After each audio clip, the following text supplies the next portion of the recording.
Everybody's not God's people. But everybody's God's creation. But not God's people. You don't become a God people until you're born into the God family. And then you become a people. God called to his people, covenant. Notice, if my people, which is called by my name, will humble themselves. Humility, humble. We are the most prideful people. That's when our great sin. You can't. You may not be an adulterer or a fornicator, or may not be all a drunk or a drug addict, but sin is sin in God's eyes. Amen. God did not point just to that. He even said that if you look at a woman wrong or you lust in your heart, you already did the act. Right. It's what your heart says to God. To make all the difference in the world. And I believe that the church, to myself, we need a clean, changed heart. Amen. Some of us got stuff in there that it still hadn't been cleaned all the way out. You know, like sweeping the floor, you sweep around, but you leave a little in the corner. And you've got to really dig deep and sweep hard to get it cleaned out. That's right. And some of us need to take a hard look and look at ourselves and our heart and our attitude. Because when revival comes, you're going to know there's a change. When you come in the door, you're going to know it ain't going to be all about me and what I did this week and when I sat and conquered. Your conversation ain't going to be about things happening in your life. Your conversation will be about God. Amen. About what God have done. And so when revival comes, it's going to bring us to that humility that we're going to humble before God, and our whole heart and attitude won't be on nothing else but God himself. Good God. Amen. I probably come with a lot of other mess and a lot of other stuff. We don't know how to come to worship. We come together, we come to read, and we come to listen, but most time we don't even really, we listen, but we ain't hearing. Amen. Or may I say we hear, but we ain't listening. Because I can hear the conversation, but not really be listening to it. So if I'm not listening, it don't have any effect on me. Right. It should never be a time that you come into the house of God and to worship him and go back out the same way you come. That's right. Amen. There got to be a change. There got to be something new to happen. So we find that God said to the people, if my people, which is called by my name, will humble themselves and pray. Now we don't really get the real concept of prayer. We know how to ask. We know how to beg. We know how to talk. But do we know how to pray? Prayer is worshiping. Prayer is worshiping a God that you never seen, but you know that he had revealed himself to you by his word. So God says, come to me, cast your burden care upon me, and let your request be made known to me. Most time when we come to pray, we do all the talking. And then, after we finish, we finish. Right. Prayer is two-way communication. You speaking and God speaking. Because God have already spoke to you when he put it in your heart to pray. There's something going on that you need to come to me about. Amen. So you just don't pray because you want to. Most times you don't even want to. But we pray because we need to. And God have made a commandment that we pray. You remember when Jesus said, my house should be called a house of prayer? He didn't say a house of Bible study, a house of preaching, a house of anything, but he said my house should be called a house of prayer. Prayer is communication. If we read our Bible and we know our Bible, we know that the disciple was in the temple daily praying. Going to and fro, praying unto God. If my people was called by my name, will humble themselves and pray and seek my face. Amen. Seek my face. Look for me. Look. Search me out. When you search me out, you shall find me. When you seek me with all your heart, you shall find me. So he says, seek me out, then you will find me.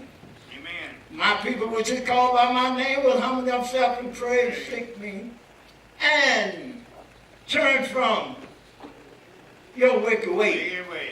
Yes. Then. Now listen at the key. Yes, Lord. He didn't say you worthy people turn from your wicked way. He said my people. Yeah, so amen. There's some wickedness going on in God's eyes. Yeah. You may hide from each other, but you can't hide nothing from God. Yeah. He sees us through and through. Amen. So he said, turn from your wicked ways. And what happened? Now that's God covered. Turn from your wicked ways. Then. Now, he said, I'm going to act. I will hear.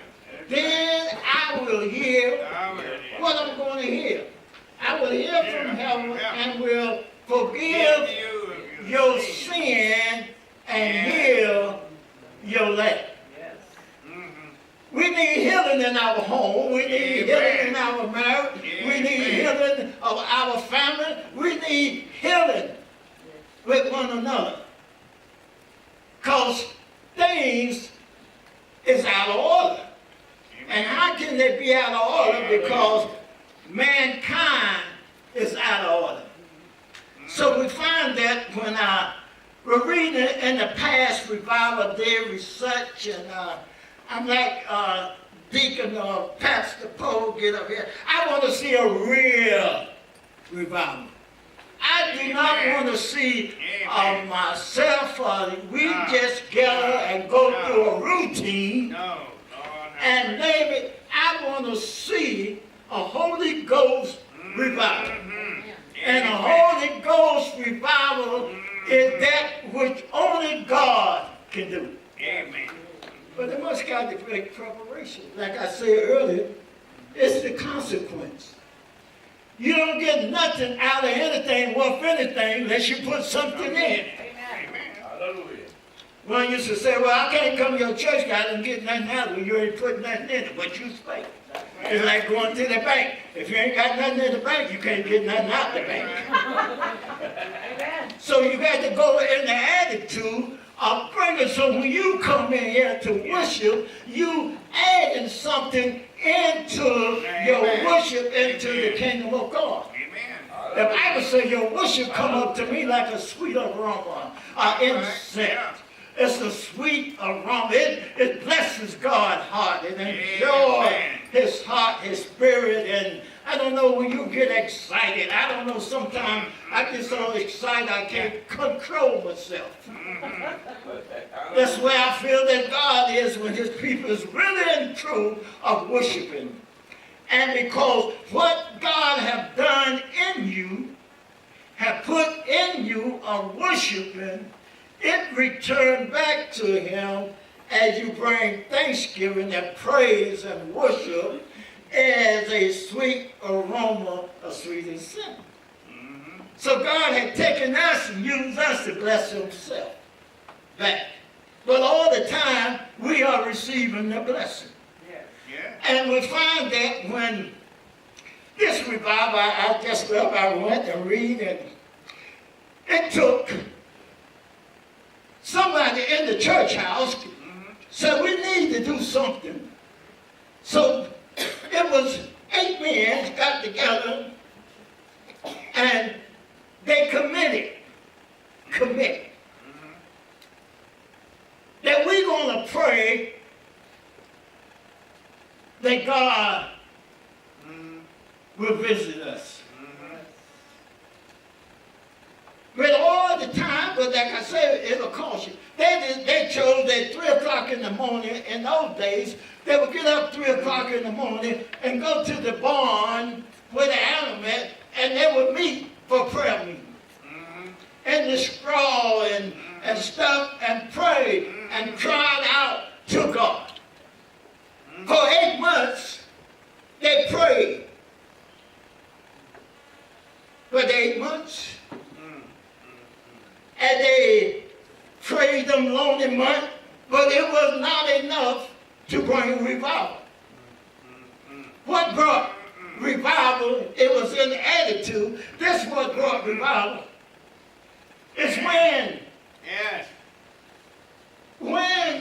my people is called by my name, when they pray and seek my face and have a heart to turn from their wicked way, then I'm going to come.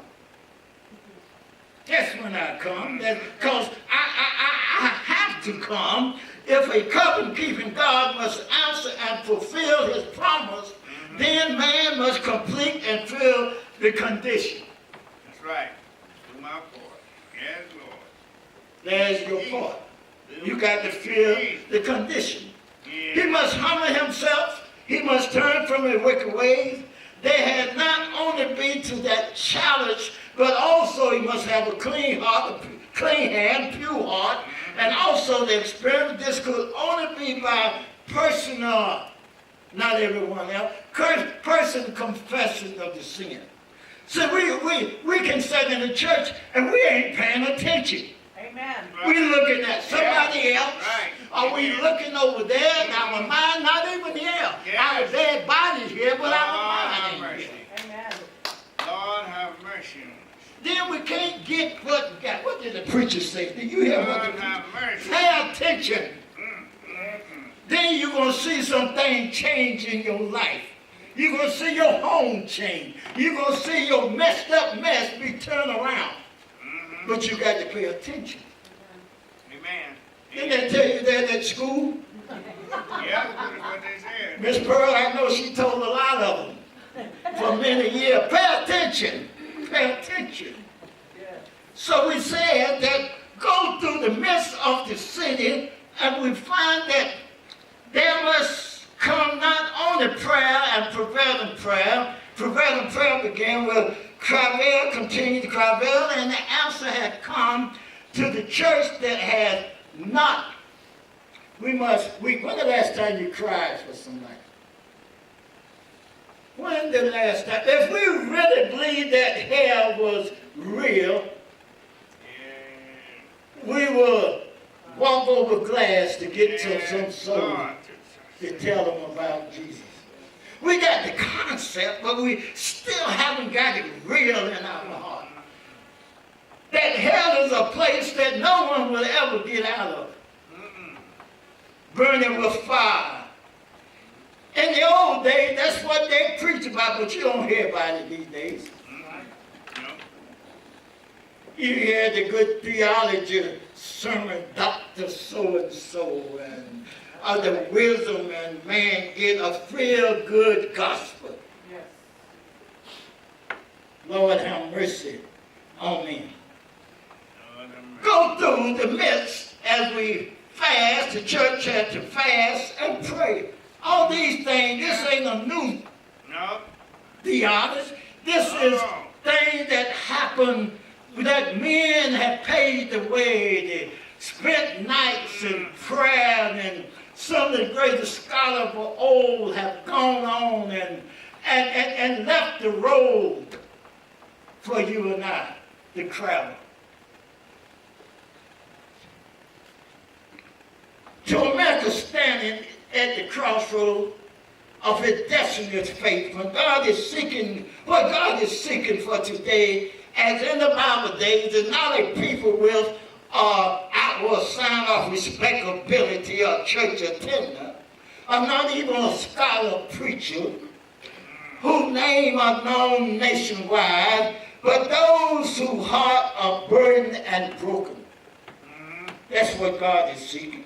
and whose eyes are red, was weeping before him because of the sin of the abomination of the cities that we live in. Weeping in the pulpit and weeping in the pew, divine prince of visitation from on high. Today, America stands at the crossroads of death, faith, and the unavoidable choice. It was said the mark of the man with the iron, ink line in Ezekiel, are the mark of the beast. We stand in the midst. It must be revival through a people upon their face before God, are antichrist. Unless there are tears in the pulpit, tears in the pews, tears in the streets, and home for already this great nation staggered and a gigantic burden of spiritual declines in the home. The sin deteriorating, material corruption, and tens of thousands broken homes, and people's crying out, added to the ever-growing threat to our nation that is overrun by heathen. Plunge into the sky charcoal results in racy riots and a civil war and millions slain in the invasion of godly hosts. Abraham stood before the Lord and interceded for Sodom and Gomorrah. Have you stood and interceded for Grants and Lon? Or is this just a routine thing we see every day? God has saved you, God has called you, and God expects you, commands you to be a witness. Amen. To pray. I always tell somebody, if you don't know how to witness, you can witness on your knees. You can pray for the lost, pray for the lost person. I was sharing when I was in Albuquerque at a meeting, and I was getting ready to get in the car, and a young man, wasn't old, young man, and young, and he stood by before he had to me from Raymond. He said, sir, he says, I'm not asking for no money or thing. I'm not very, we're in a destitute situation. He said, this is a bad place that we're in, and we're trying to get to Nevada, but I don't know how to get out of the city to get there. And I thought, he said, we've been here for 7 months, in the street 6 and 7 months. And what the key was that I thought, how many people don't know how to get out this situation? We are bound by a situation. We don't have no idea how to get out of it. Amen. Amen. I said, sir, I said, you've been here 6, 7 months, and you don't know how to get out? And I thought, oh, you got to go to I-40 and get on the street and hitchhike. I go to bus station, but when you are bound and caught in the situation, you lose all thinking of mind. You lose all concentration. Amen. That's what the devil does. Yes. So I said, sir, I want to pray for you, but I don't know what to tell you. Because I couldn't just throw you in my little car. I had my wife's little car, and you never would see, she would never see me in the little car again. And so, when people are destitute, they'll do anything. Yes, indeed. So we find that this is perhaps the greatest problem besetting us today. We have all the modern luxury of life to make work easy, and yet we cannot make time to pray.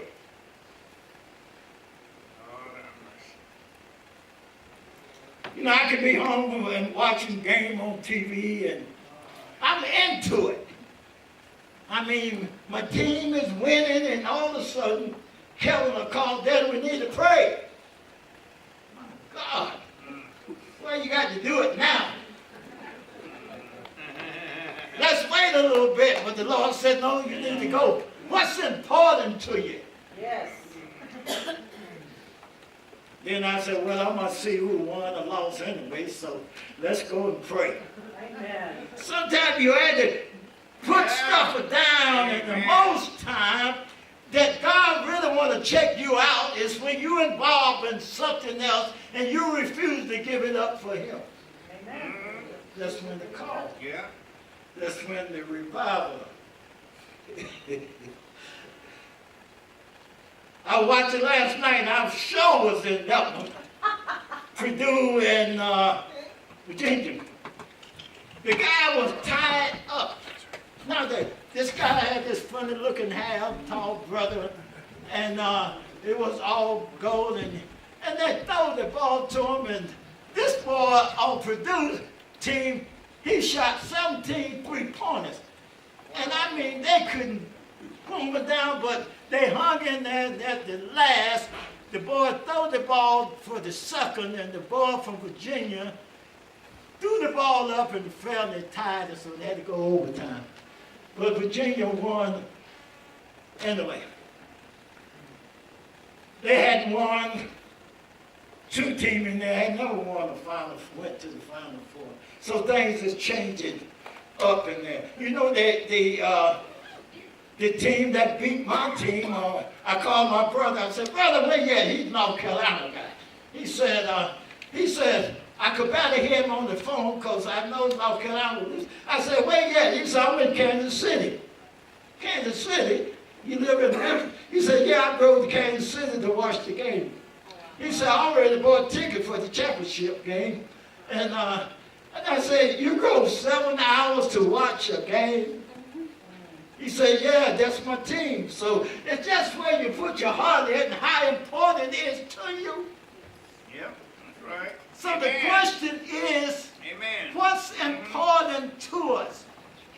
Right. Is it just by receiving Jesus going to heaven? No, you don't want to go alone. You want to take others with you. Yes. You definitely want to take your family if nobody else. Amen. But how can you get, and they're the most hardly one to witness to. Yes. Indeed. But how can they get there? By being obedient to God and let God be God to you, That's right. and then God will do the rest. That's right. Amen. Because we can talk to them till we red in the face, but we can never change the heart. That's right. That's only what God can do.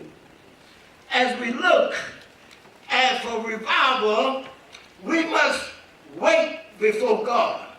Make time and wait.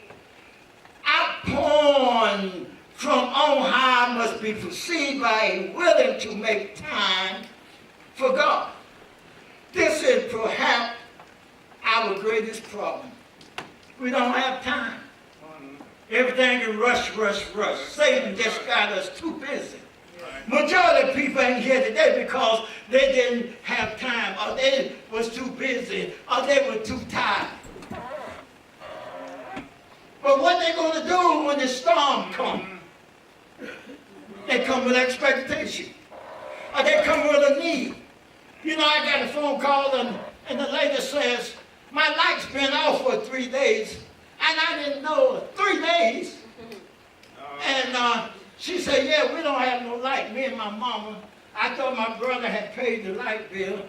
And she says, you may have forgotten me. And I said, well, where you live at? She said, I live out in Laguna. Laguna? She said, I said, well, how much is the light bill? Over $200. Over $200. I said, I don't know. I said, where you go to church at? She said, I don't go nowhere. I said, go to Cal Church. And find you a church, and I said, maybe some can help you there if you get enough. Maybe I can tip in a little bit. She said that I knew you. I said, maybe I can tip, but you got to get up and do something or go somewhere and help someone and get them. You know what she said? She said, I never thought of that. Wow. And she said, thank you for helping me out. People, when you ain't got God, you ain't got nothing. Amen. You ain't got nothing. You think you got something. You don't even have a real mind. Amen. That's right. That's right. That's right. So we notice that in this thing, there's faith in a covenant-keeping God. Yes. Like a flash of light, there has something gone upon a tremendous revival laid within the power of a covenant from God. God has not declared, he tells us, a covenant, agreement, a binding, and both parties. And then the reason God is a covenant-keeping God, this promise is binding upon him. He can't say no. He can't refuse it, as well as upon us if we want revival. If we fulfill our part of the covenant, then he must fulfill his part. Amen. It's a guarantee. It's a covenant. He said, just try me. Test me. Yes. That's what he says. Test me, test me. Test me. We ain't living enough life to even test him, even trying out. As we fulfill our, if God is God, then he is true, then this must come to pass. Absolutely depend upon him. God had promised revival, therefore he is waiting to send it. If this was true, revival did not depend on God, but on us. That would keep the condition, the covenant. So I'm challenging you, challenge myself. Let's go for the, as the world said, the Augusto. Let's go for the whole thing. If it didn't show up, it wasn't because we didn't keep our part. Yeah. Right. God had other Let's plans. do our part. So I'm just challenging you to come with me. Amen. Go with me. Amen. There's going to be some time you pray for me. Amen. Because Satan will come at me in every direction. Amen. Because if he can tear the leader down, he can tear the rest down. If he run the rooster out the cook, out the, what do you call it? What the little house they used to be? Cook house. Cook house, yeah. I didn't know many times I've been in one, but it's been so long, had to chase the fox. So that's why we got to stand together, brother. Stand in unity, in power. We got to stand together to see this to work. I'm inviting other churches, I'm inviting other people, because this is not, I let them know up front, this is not a Emmanuel Baptist revival. This is a citywide revival. Amen. Reservation or wherever it may be. All God's children. Oh, God, children, my people. Because, you know what? If we had a mighty revival, we wouldn't be so divided as a denomination. That's right. That's right. We are the most divided people as a people of God than the other people. Lord, have We can't get along because you're a Baptist, I'm a Pentecostal. We don't, if we believe in the same God, it don't make no difference for me how you worship. But if Jesus, it is fun. Amen. we can have all the different ideas and things we want. But it ain't but one truth, and that's Jesus. That's Jesus. Amen. Lord, Amen. Help us, Lord. send a revival. Please, please. You know why I believe God want to bring a revival? He had put it in my heart. Yeah. Putting it in your heart. That's right, sister. If it's in your heart, then we don't have any other thing but act on and be obedient. That's right. To God. Yeah. Let every head bow and every eyes closed. Let me invite you, you that coming for baptism.